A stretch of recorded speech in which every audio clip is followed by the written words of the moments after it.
As therapists, we know the work doesn't end when the session does. There's scheduling, notes, billing, and insurance follow ups waiting for you.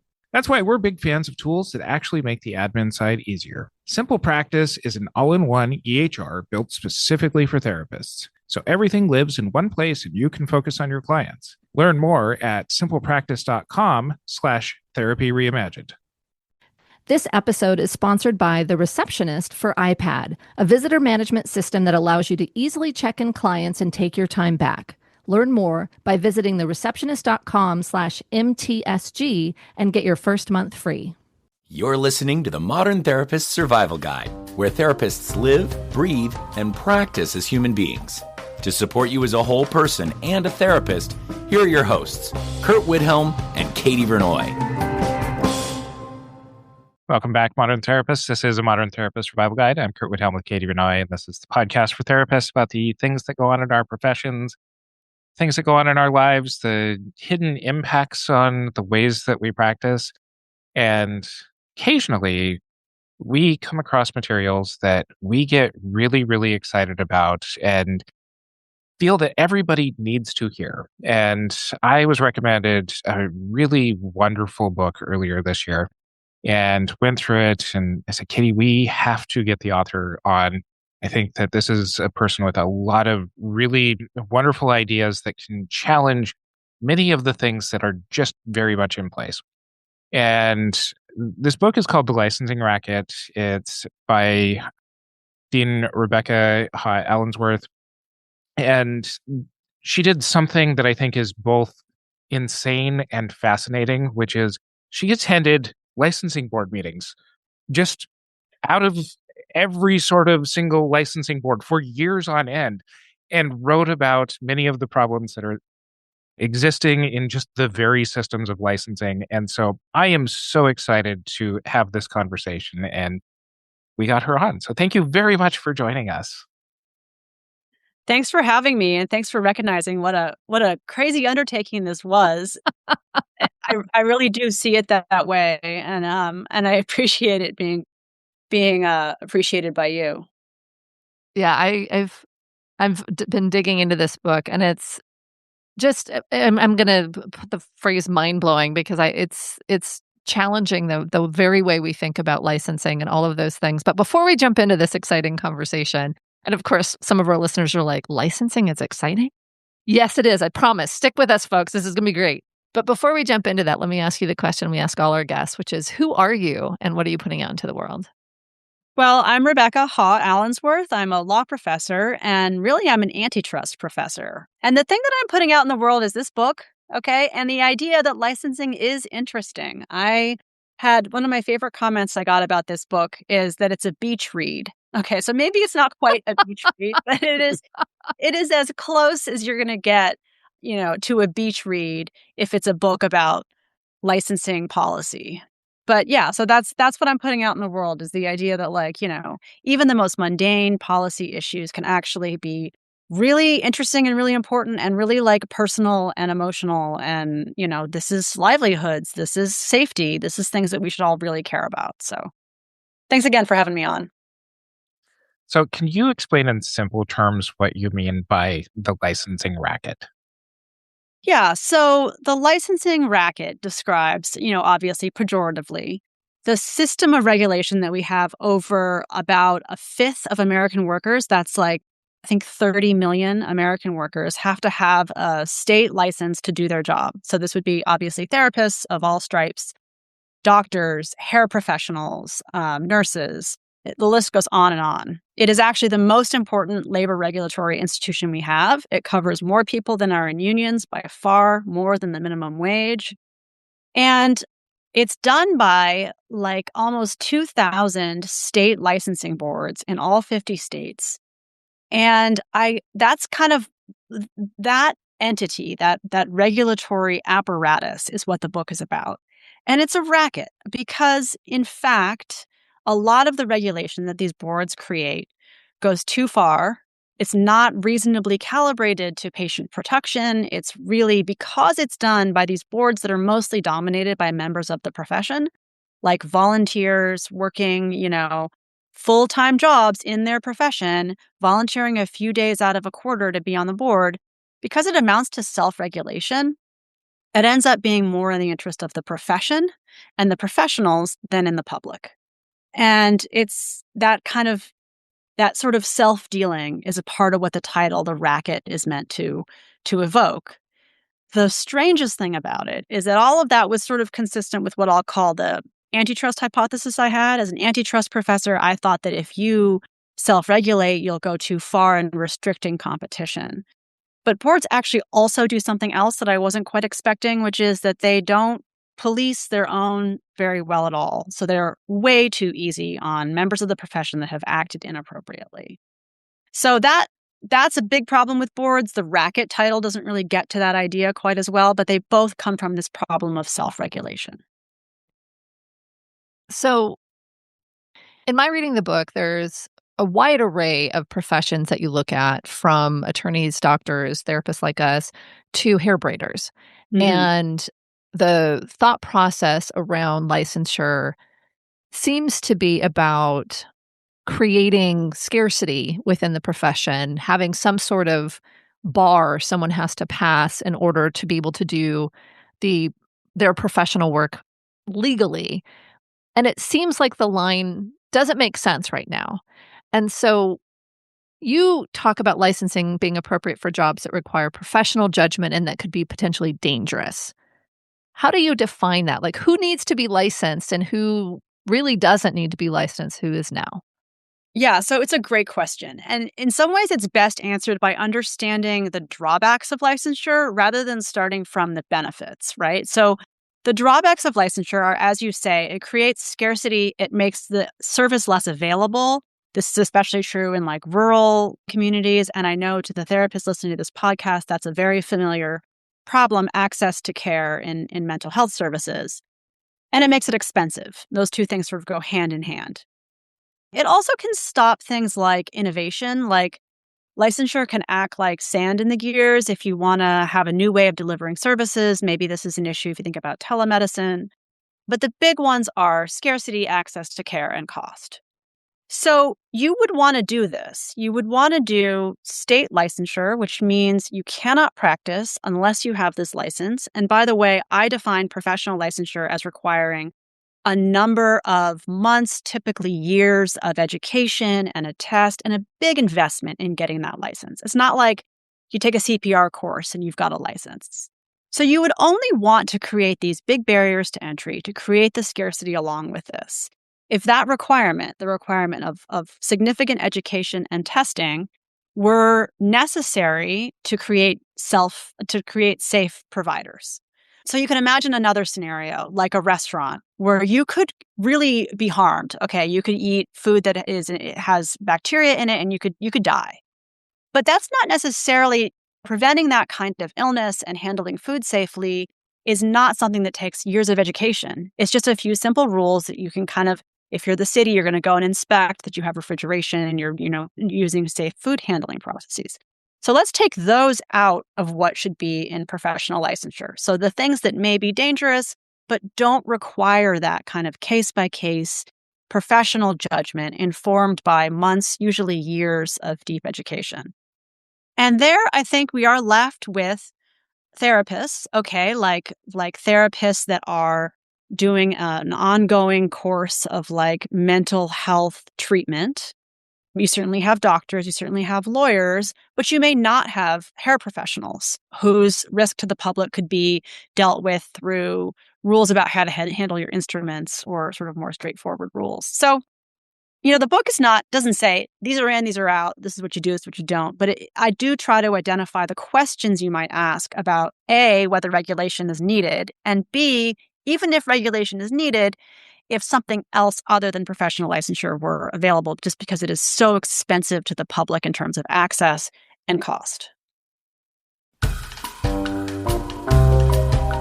As a therapist, your work extends far beyond the therapy hour. There's the administrative load, scheduling, documentation, billing, insurance, follow-ups, all of the essential tasks that happen before and after the clinical work you're truly passionate about. We know how quickly that admin work can pile up. Simple Practice is an all-in-one electronic health record designed specifically for therapists. With HIPAA-compliant tools and high-trust certification, it helps you avoid juggling multiple systems or cutting corners just to keep your practice running smoothly. Everything you need lives in one place: scheduling, notes, billing, insurance, secure client communication, and automated appointment reminders. And if you're starting or scaling your practice, Simple Practice also offers credentialing services to simplify the insurance enrollment process, which can otherwise be a huge hurdle. We appreciate having systems that are built specifically for therapists, not retrofitted from somewhere else. Ready to simplify your practice? Start with a 7-day free trial and get 50% off your first 4 months at simplepractice.com/therapy reimagined.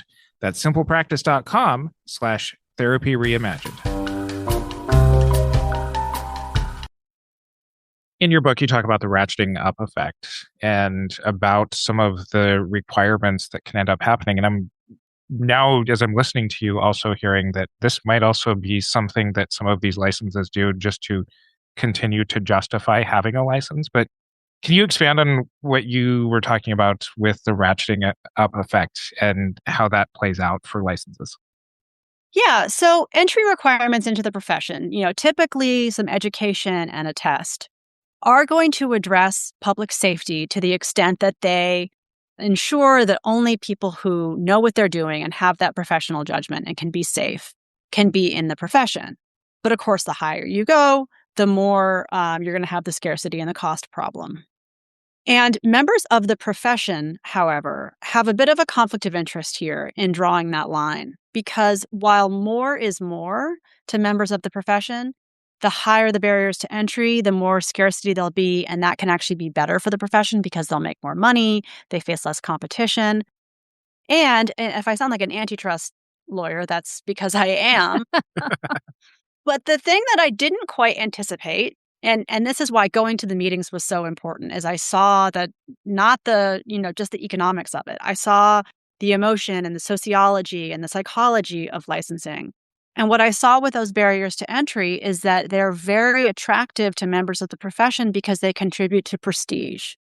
If you have to have a master's degree to do what I do, if you have to have a doctorate to do what I do, in our society, that makes it seem more important. That makes it seem more meaningful, and it seems more exclusive. And that kind of prestige and identity, I think, was a huge part. And then also maybe a little bit of dollars and cents and the economics too, was a huge part of why members of the profession regulating themselves through these boards typically raised barriers over time. It's like a ratchet. It only goes one way. So I think I watched the Alcohol and Drug Abuse Counselors Board, which is a kind of therapist, and they went from requiring 1,500 hours of supervised practice after the education to get a license. Well, that went to 3,000, and then before long, that went to 6,000. And part of why they justified this really high ratchet effect was that that's what the other counselors were requiring. That's what was required for psychology, or that's what was required for social work. And what we do is just as important as what they do. It's just as dangerous, life and death. We do alcohol and drug abuse counseling, which means that we're dealing in overdoses and suicides. And, we cannot have too much if we're talking about the kind of important work that we do. And so that it got wrapped up, instead of thinking about, okay, well, now you make it so that you have to have 3 years of supervised practice, when I know that the listeners will know I'm right when I say during supervised training, you're not really making a lot of money. So 3 years of not making a lot of money. Then you're going to, on top of that, the education, on top of that, the test. Guess what? Not a lot of people go into this profession. So now if we think about the safety and the protection of people who are suffering from opioid use disorder, suffering from alcoholism, we're talking about people who can't see therapists and they don't have access to care because they've ratcheted up the requirements so high. So that's how the ratchet works, and that's how it looked in practice to me. Ratcheting up what it takes to get a license, whatever that license is, and adding more requirements, oftentimes it seems like the motivation to do so is not consciously that we're making it harder for people to become therapists and trying to decrease competition. It's more I want to make sure that our profession is, as you said, that there's prestige there, and that we've set an appropriate minimum barrier to entry so that we know that people are providing high quality service, that they're doing they're doing good work, they're doing safe work. And that motivation and that stated goal seems very contradictory to how your book talks about people addressing discipline and how hard it is once someone's actually licensed for them to have true consequences for poor behavior. How do you maybe describe that dichotomy or that hypocrisy, but also why do you think that happens? Yeah, so that was, like I said, really the most interesting finding of the book was that on the one side of things, it was all about we cannot be too careful. Okay, well, think about how much more you would learn in that extra 3,000 hours of supervised practice. Obviously, you're going to learn something. You're going to be a better therapist for it than you started out. And so it's almost like, we can never be too careful. And then when it came to discipline, it really flipped around where the conversation was, well, it would really be a shame here to not give the benefit of the doubt to the accused. So I saw a lot of this phenomenon in front of the medical boards, and most of my examples are from the medical boards, but I think this is a problem throughout the professions, and it's a function of self-regulation. Not quite that the board members specifically identified with the physician who was facing discipline, thought, well, I could be doing that exactly, selling scripts for, 200 scripts a day for like $50 cash maybe, or sexual abuse of patients, which was all too common. But rather there was a point of identification that was like, well, they came through the same path I did. They went through the rigors of the education that I went through, and they lost their way. And I didn't lose my way. But, there's a part of me in them, and that's the part that I want to pay attention to. That's the part that I want to redeem. It's the part that I want to rehabilitate. And I actually think that it was sort of ironic because it was almost those instincts to heal and to think about people as capable of change and capable of getting better that the regulating board members, whether it was nurses or it was doctors, kind of got in the way of the public protection angle because they really wanted to see in terms of, they can get better, they can redeem themselves. And so that idea of you can never be too careful, that went away totally in discipline, and it became, you can never not get another chance. Like everyone deserves another chance. Everyone is capable of redemption and of getting better and of treatment. And often it was literally treatment because so many of these professionals that were engaged in this kind of extreme malfeasance or ineptitude were suffering from drug or alcohol use disorders. That was a very, very common thing. And so it was very common for the boards to say, let's treat that. Let's get him clean. And then he's all of that training, all of the investment in making this professional, won't be lost. He'll be back in the workforce. So I think that's my attempt at an explanation for why it happened. But honestly, some of the examples were so extreme. Some of the professional misconduct was so sad and scary and inappropriate. And the discipline was so light that I don't even, as I'm speaking to you today, feel like I have an airtight explanation for why for the story that the board members were telling themselves about why this was okay. Another thing I also believe, though, is that the board members were high integrity and they were not corrupt and they were not, heartless. They just were blinded, I think, by a lot of different forces in play. A lot of the examples that you wrote about in your book were from the opiate epidemic and overprescriptions and a lot in the medical field. But I've heard from people in our profession and have probably espoused this more times than I care to admit as well, that our licenses in behavioral health is based on the idea that people can change. And that includes professionals who have fallen outside of the parameters of our profession or our professional standards.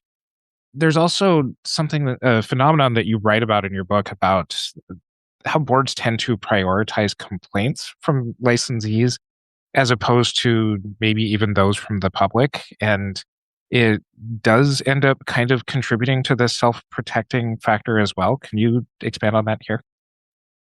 Yeah. So, for professions where unlicensed practice is the big problem, which actually is true in therapy. I mean, I'm saying actually, like this is probably not news to anybody on the podcast, but it was sort of news to me, right? Because this is an old, traditionally licensed profession. And so I was like, unlicensed practice.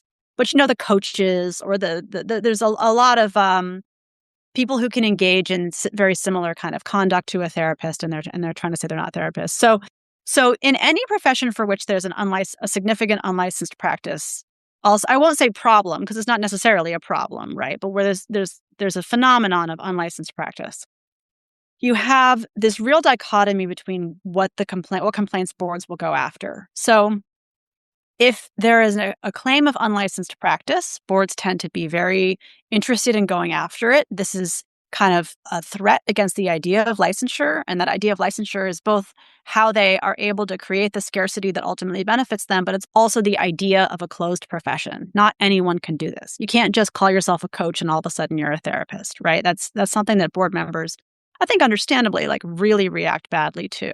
But a complaint from a patient, a complaint from a client, a complaint from a consumer is a little bit different. And I would imagine in therapy, it's especially tempting to look past them because they're kind of subjective, right? It's like the things that make somebody a bad or an unsafe therapist are probably hard to describe in clear, bright lines, kind of, at least with opioid prescribers, you have the milligrams, you have the times per day, you have some way of identifying, oh no, you never should have given them 3 morphine patches. Therapy is different. It does require that judgment and that kind of like ongoing relationship to really understand what's going on in the room between the patient and the therapist. And so even though I think we can all agree there's real harm potential there, it's a he said, she said situation, essentially. The patient and the client is going to say that this was unsafe, abusive practice, and the provider is going to say, no, it wasn't. It was tough love. It was, maybe they won't say tough love because that's not good therapy, but whatever it is they're going to say, you're going to have a real proof problem. And, what you do with proof problems is that you have trials. Trials are so expensive and they're so time consuming. And another thing to understand about these licensing boards is that they're very under-resourced, both in terms of money and in terms of time. And so I think, while I did not as closely study inadequate discipline in the therapy professions as I did in medicine, I think that all of these things would add up to a situation. Plus the one about, everybody's capable of getting better, everybody's capable of being treated. I could see this being a real problem in the mental health professions as well. Your time is valuable. Whether you're hyper-focused on admin tasks like billing or simply trying to make a cup of coffee between appointments, constant interruptions can derail your entire day. This episode is sponsored by the Receptionist for iPad, a digital check-in system that eliminates the need to walk back and forth from your office to the waiting room to see if your next appointment has arrived. Clients or patients can securely check in for their appointments, and you'll be immediately notified by text, email, or your preferred channel. Break free from interruptions and make the most of your time. Start a 14-day free trial of The Receptionist for iPad by going to thereceptionist.com/MTSG. Make sure to start your trial with that link, and you'll also get your first month free if you decide to sign up. Curt and I are both on the California Association of Marriage and Family Therapists Ethics Committee and get some similar complaints. And our usual disclaimer, we're not speaking for the Camped Board of Ethics. But I feel like there's a piece of what you're saying that seems to apply, and there's also an opposite that seems to also apply. And I won't go too far into it, but my sense of it is that there is this wild disbursement of discipline. Sometimes somebody comes in with basically the equivalent of a hangnail and is hung out to dry. And then on the other end, somebody does something pretty egregious and the board or the ethics committee or whatever say, hey, yeah, that seems reasonable. It seems like, they can get better, or it's not that bad. What would other therapists do? And so whether or not what you're finding is exactly true within our profession, it feels very relevant, because I don't know that there's really clear senses on how discipline should be decided. I think there's and maybe I'm overstating it, so I'll leave that there. But I think that there is folks who will go to, that's unethical and this therapist is horrible and all of these things, at least in the public arena, and hang their fellow clinicians out to dry. And then there's folks that'll say, well, oh, that's not that bad. And the piece that really speaks to me about what you're talking about is not only is it he said, she said, it's someone who is a mental health patient, to put it pretty dramatically, against a professional. And so there are a lot of reasons, there's still stigma around mental health, and there's a lot of reasons why even our professionals might say this patient's or this client's perspective must be wrong, must be based in their symptomatology, must be based in why they came into treatment. And so there is a huge, huge reason that we might really fail the public in discipline as a profession, or as a, in those types of things. And I'm saying we as the profession, not we as the Camp Ethics Committee. We do a great job. Curt, don't we do a great job? We do a great job. I like to think that we do, yeah. But there's this element of you don't get into our club very easily. It's very costly. It's very time consuming. But once you're in the club, we're going to protect you. And that feels so wrong. And so I'm curious what your thoughts are on how to shift that. Because it's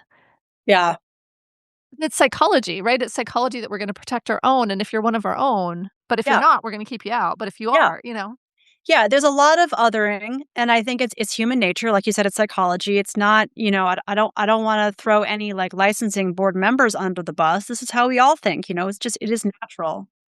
And it's interesting you said that about therapy patients, because I had not thought about that, but I thought about this a lot when I was doing the stuff on medicine, because a lot of the people who were victims of sexual abuse by doctors or of overprescribing were themselves suffering from opioid use disorder, and were, unreliable, or perceived as unreliable, or perceived as manipulative, or perceived as drug seeking. I mean, all some of the similar kind of stigma of what you're talking about, that was one of the tools that, that the board could use to sort of justify giving the benefit of the doubt to the professional. So I think that's right. I think that's really interesting, and I saw an analogy to that. And how do we prevent othering? Well, I think the answer is that you bring the outsiders, right? And it's so funny to talk about patients and clients as outsiders, because actually that is what the regulation is supposed to be for, right? Sure. And so to bring them in, and what I kind of advocate for in the book is to reduce, at every stage that we can, reduce the degree of self-regulation that this is. Make this not about the profession regulating itself, and bring the real stakeholders to the table and give them a say in the decision. And the real stakeholders in a profession are members of the profession, yes, but also the constituents that they serve, so their patients and their clients. And then when we think about things like, mental health is a good example of this, but so is medicine, public health professionals, people who see the big picture of what access to care is doing to the communities, and advocates of different kinds, advocates for certain patient populations that are particularly vulnerable, people who know about rural provision of care and services. So I would want to see the decision makers be something other than 9-member board, 6 of whom are professionals, a 12-member board, 9 of whom are professionals. And that's really dominantly what you see in these state boards. And those 3 or 5 or 2 members of the public are not selected based on their interest and expertise in providing the other side of the story. They're really just sort of volunteers that they can find who are, they're hard seats to fill, honestly. And so they just try to get public members who will do the service, and they're not thoughtful about necessarily getting actual advocates for the other perspective. And I say that broadly. I mean, I'm talking about almost 2,000 licensing boards and, in 50 states. So I can't really say that never has a governor thought through, putting an advocate on the board. Of course, that happens sometimes, but not enough. A lot of the licensing boards that you seem to attend were in Tennessee, if I remember correctly. And some of the things that you'd written about, I didn't see necessarily with California and some of the familiarity that we have with our profession here. And I think part of that is because, for example, our licensing board is 13 members and the public has to make up half plus one of that. And so I think part of the implementation here is already on your recommendation. So great job, California. Woohoo! But as we're seeing more and more interstate compacts come out, is this actually something that you see as being able to reduce some of the problems, the gatekeeping of people coming in, as now we have multiple potential boards looking at who's able to practice? Or does this just add more bureaucratic red tape to the entire process? I mean, it's kind of both. I think that compacts have a limited ability to address some of the problems that I identify in the book. So a compact will allow for greater interstate mobility as between the states that enter the compact. And interstate mobility is sort of unambiguously good for the individual license holder. So now I can practice in 7, 50, 40 states, however many are in the compact. Hopefully, they try to get to 50. And so that's good. It's also good for consumers in the sense that it is able to redistribute the workforce a bit, and that can lead to lower prices and better access to care. But the problem with them, from my perspective, is that they don't actually lower barriers to entry overall. So they don't actually make for more therapists or make for more physicians. So they can't really add to the workforce very much. They can make it a little more fluid, which is like marginally better. And they tend to be a bit of a ratchet to the top. So for a compact to be something a state is willing to sign up for, it typically has to have the licensure requirements at or close to the most restrictive state. And so often I think that these are like, you get your state license, and then if you want the compact licenses, even maybe a little more you have to do. So it's not really, I don't think it's just red tape. I think that it is better than nothing, but it is important for us not to pat ourselves on the back saying, oh, we did licensure reform, we have a compact, because there's no accident that they're popular, and they actually happen politically because they benefit the profession actually so much. So, and that's fine. It's a win-win to an extent, but it doesn't really do a lot for patients. I think about these interstate compacts, and I think about all the different, well, I guess not all 3 of the different master's level licenses that we typically interact with: counselors, social workers, marriage and family therapists. And it seems like MFTs are not going after compact. They are doing parity. So it's easier to get licensed in another state. It's not, they avoided the compact because more MFTs are in California than anywhere else, and California doesn't like interstate compacts. So they weren't going to get enough. And so what I think about when I think about our professions, these master's level clinicians that Curt and I are involved in, a lot of it goes to turf wars. So interstate compacts are great, but they're still very separated. There's social work compact, there's a counseling compact, there's a, PsyPact, which is a psychologist compact. And it still seems like some of the efforts that we participate in as professionals with our professional organizations or licensing boards is really about turf. Mm-hmm. And it seems to me pretty pointless. And so I don't know if you have thoughts on that and how that interplays with licensing, because oftentimes I find that licensing rules to distinguish between an MFT and a social worker, an MFT has to have a certain number of hours or what time spent working with families. And that makes them an MFT, whereas a social worker has a different test or a different thing. And so and consumers see us as functionally the same. Yeah. Yeah. No, I agree about this, and I have a chapter called about turf wars. And I think that one thing that's important to distinguish is that there's the profession, there's the professional identity, there's the education, and then there's the license. And I think for too long and in a way that's too strong, we've been equating those two things. So that if you are a distinctive profession and you are a distinctive modality and you have a set of ethics and whatnot, then you have to have your very own license. And I think this has really poorly served the public, and it has contributed to these turf wars. So as somebody who studies competition, as an antitrust professor, I love overlapping turf because that just means that consumers have more choices. So if I want to talk to somebody, if I want to do cognitive behavioral therapy, and now I probably shouldn't use specifics here because I'm going to say it wrong, right? But I would have the choice of going to a psychologist. I could go to a marriage and family therapist. I could go to a counselor, and I could go to a social worker. I could probably even go to a psychiatrist if any of those are doing talk therapy. Yep. And so the fact that I have these choices is good for me. I can find something that suits me best, and it drives competition and potentially prices down where multiple people can do the same service. And moreover, I would say, and then here I'm sure some listeners will depart with me here, but I would say that the risks to the public and the signs of competency for talk therapy are actually quite similar in terms of the barrier or the floor or the minimum that we want to have for safety. What kind of experience and education do we want somebody providing therapy to have? Need not be different between these different identities, professionals, education. So we could have one license. And I actually think Utah does something like this. You could have one license for master's level clinicians, maybe.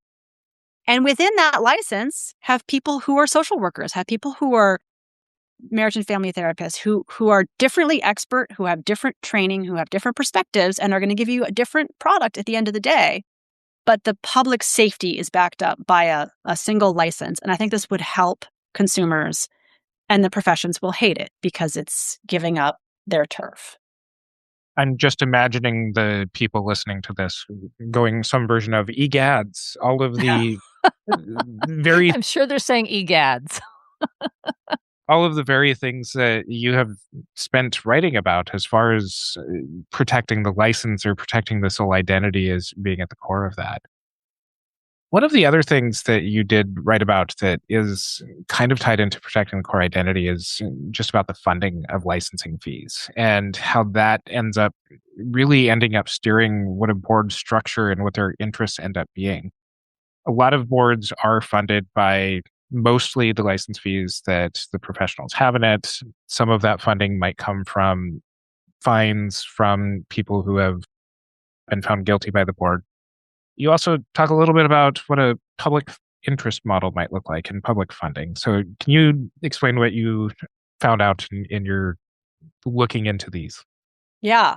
Well, when I saw these lapses in discipline and just how sort of casual and ineffective the disciplinary side of things was, I asked a lot of licensing board members and people who worked for the state, why don't you do more? And almost all the time they said, we can't afford it.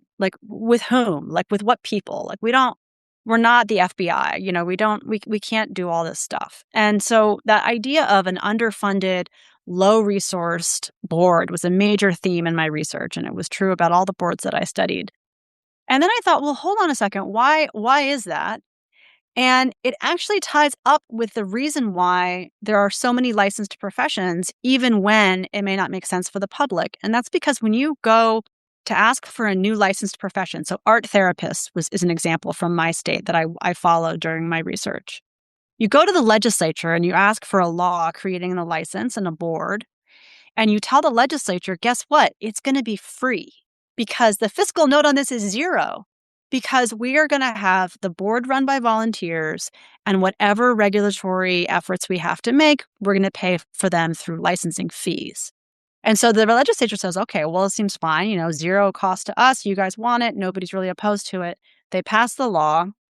And then, you have a board set with these responsibilities that's systematically underfunded. And even worse, it's members of the profession who are in charge of deciding their own fees and of their own budget. And so they kind of underfund themselves because they don't want to raise fees on therapists or on doctors. So, yeah, I think that I think we got to, if we need regulation, and I don't think we need it for all the professions that we have licenses for. I don't think we need licensure for all of these, but for the ones that we do, we as a state, as a public, government should be prepared to fund it, to fully fund it, and to not just get the licensees to pay for it, but to actually say, no, as a state, we're going to put our money where our mouth is and we're going to pay for this. I still don't have a state who's gone for that yet. Any sort of tips about how to get that passed by a legislature would be useful. But that's the idea. So before we close up, because I know we're getting a little long on time, and I just want to continue with this conversation forever, so I will limit to one more question. But in how you described licensing broadly, and I think for therapists it feels a little bit harder to talk about the nuance here. I think with doctors, with lawyers, with the folks there is a potential risk, a safety concern. It can be very hard to parse through it. But when you were talking about hair braiders, I think there was some other licensing that you had brought out. There was such evidence of bias, of exclusion that was potentially coming from a pretty negative place. And so maybe just to talk briefly about the real harms that licensing can cause in that way, because I understand the public, scarcity. But when you were talking through some of these stories of folks who were coming up against these licensing boards because they were doing unlicensed practice and that impact, that was I think one of the most compelling pieces for me. And I was able to then kind of think about it from my own profession, and we talk about it, but it's kind of that like tiny little wiggle area that I think we need to think about in our profession, whereas it's just blatant in some of these licenses that seem unnecessary. Yeah. So for a lot of licenses that I may, sitting in my ivory tower and with my economic theory of licensing can say, we don't need licensing. The one that comes to mind, this clearest to me is hair. So hair cutting, hair braiding, really kind of any kind of hair profession. I look at that and I say, look, to the extent there's a risk of infection, let's have some rules about how you have to handle your instruments. But to require people to take a year out of their lives, a year out of their earning potential, go to school, which by the way costs between $10,000 and $20,000, to learn all these hair techniques that they're probably not going to use, this just seems really, really absurd. But when I interrogated that argument and I really looked at who was advocating to keep hair licensure barriers high, what I was really interested to learn is that at least in Tennessee, it's the kind of middle class people who've pulled themselves up out of poverty by entering the class of licensed professionals. They said, hey, look, I have a hair license. It's like anybody, it's like an MD license hanging on the wall. And what that means is esteem and prestige and respect. And it also means income protection to some degree, because licensing will, increase wages, as we just talked about. And I started to feel uncomfortable with the way that licensing reform, at least in my state, was starting with those professions. They called it the low-hanging fruit. Oh, well, we'll just, roll back licensing on the hair professions, when that was a way that people really kind of pulled themselves up out of poverty. But there was another side to that story, which was the people who pulled themselves up out of poverty by being entrepreneurs, braiding hair, unlicensed, hair stuff, also finding a toehold into the middle class, but who didn't have the ability to go to school for a year to spend $10,000 or $20,000. And so it kind of became this very interesting study in the problems with trying to solve a problem that, by the way, is for everybody. It's for lawyers, it's for doctors. If we're always going to start if somebody's ox needs to get gored, we're always going to start with the person who is least privileged in terms of goring their ox. So when we do licensure reform, we start with hair, we don't start with medicine. So the book kind of explores that nuance. And then another thing that I think touches with what you're just saying is the idea that a lot of these professions systematically leave out people with criminal records, people who had contact with law enforcement, and just simply put, people who cannot afford the professional education and cannot pass a written test in a practice for which there's no reason why you would need to take a written test on like the theory of barbering. So that's chapter 5 in the book, and it's really one of my favorites. Where can people find out more about the work that you do and the wonderful book, The Licensing Racket? Well, it's right here, and it's for sale. I wish there was like a little QR code you could scan right now, but it is available on Amazon and also on the Harvard University Press website. And I promise, even though it's a Harvard University Press book and it has a lot of footnotes, it really is a beach read. I can be found at Vanderbilt Law School. That's where I work, and I'm so thrilled to be invited here and for you guys to listen to me. And thank you so much for your time and sharing this. I do really recommend this.